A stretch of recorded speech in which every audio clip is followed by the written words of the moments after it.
showing up for real. And I started to write an essay about it, and it turned into this book that's over there. It took me 3 years to write and edit and re-edit and all this stuff.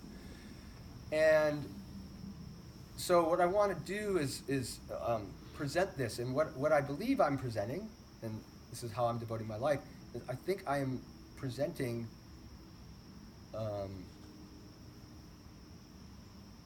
the seed of the culture that can actually produce the results that people really want and actually support true human freedom. And that's why I entitled the book that. And I think that what a lot of people have been doing, myself included, have been dedicating their lives to what I call false human freedom, where the foundation is off. And so people are meeting some needs at the cost of other needs. It's just a poor design. It's not selfish, it's not, there's nothing wrong with it. It's just poor planning. It's not a good design. When you just need to get a good design going. Because I actually came to see that most of the problems that people experience in life are by design. It's not like there's something wrong with you. You have too many shadows. You had a bad, childhood and blah, blah. No, you're not working with the right organization principles. It's like you wouldn't go plant a lettuce seed on this concrete and get mad that it's not growing and think I'm a bad gardener. No, you put it in the right place. So that's what I want to look at right now. So we're going to start. Steve, if you want, there's some flyers. You can grab a couple of these because I'm going to be using these to teach off of, just on the table back there. So, and feel free at any time to interrupt and ask a question or make a point or whatever. And I will pause at times too.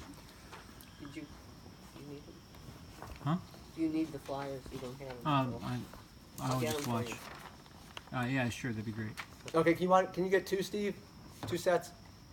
So this is the first map that Mercedes and I made. This is called the GaiaYoga Matrix. And this is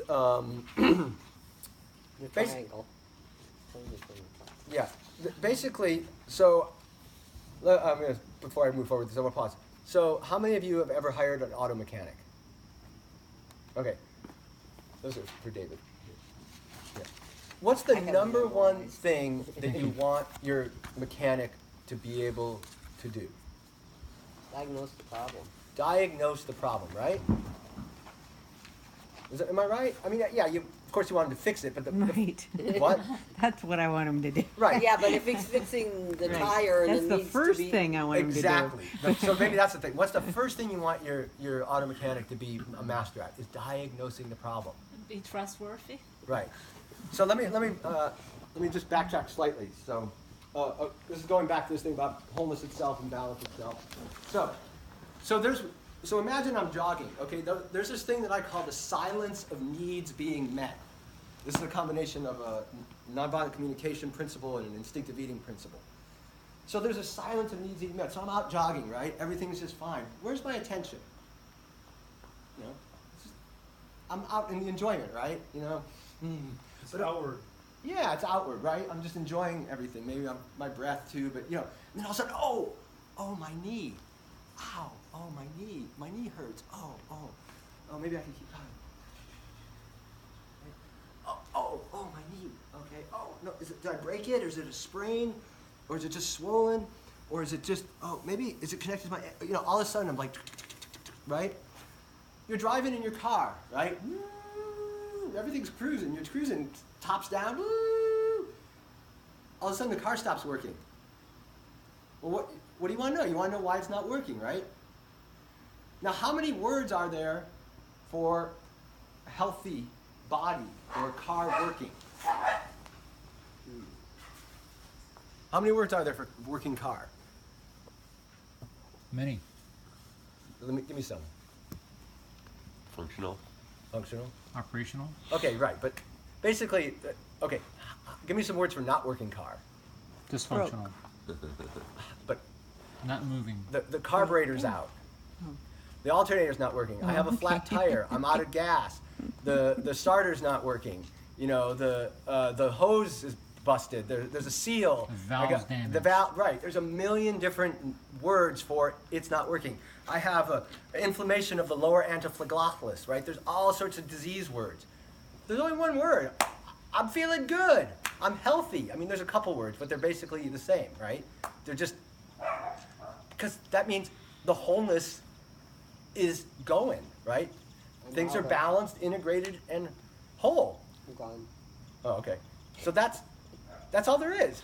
So when things aren't working, we need to be able to diagnose what's going on, right? So these indigenous cultures that, you know, I met one, you've probably met some, you've probably read about a lot of them, their cultures are working, right? They can pass it down for thousands of years and they don't undermine what makes it possible for them to be there, right? So they don't have to diagnose their culture. They don't have to, there's no problems to diagnose. It's just working. But we have to diagnose it and redesign it if we want it to work. So we need to be able to open up the hood and look at it. So this is what I'm presenting here, this is like looking under the hood of culture. Like what's actually going on in here so that we can recreate it and fix it, so to speak. So I like to say, and these are, you know, this isn't the truth, it's just, I think it's a very functional way of looking at it. It's a highly effective map. Okay, so I'm going to talk about it as if it's the truth, but I know it's not the truth, it's just a way of organizing. It's a truth. Yeah, it's a way of organizing it that I like the results that it yields. So there's four basic facets of sustainable and holistic culture, and that's spirit, self, community, and earth. Now what validated this for me was reading many books by indigenous people, particularly by the Dagara. How many of you know, what's his name? Sabanfu Somé and Malidoma Somé from the Dagara people. They wrote these very amazing books. The Dagara are one of the greatest mystics from Africa, East Africa, I forget which area. West, yeah, anyways, Upper West Africa. So, and in his book, The Healing Wisdom of Africa, every chapter pretty much has 1, 2, or 3 or 4 of these words: spirit, self, community, and earth in them. Okay, and I've read, you know, books about the Aboriginal culture. It's just, it's spirit, self, community, and earth. You know, and the people who I met in Guatemala, spirit, self, community, and earth. It's just everywhere. Okay, those are the basic building blocks. And then how do they connect? So we developed this map here where we have edges that connect them. So there's the spirit self edge, the self earth edge, the self community edge, the spirit community edge, the community earth edge, and the spirit earth edge. Okay? So I'm going to talk about these 4 facets and 6 edges briefly, you know. I mean, we could spend all day talking about it, but I just want to kind of move along.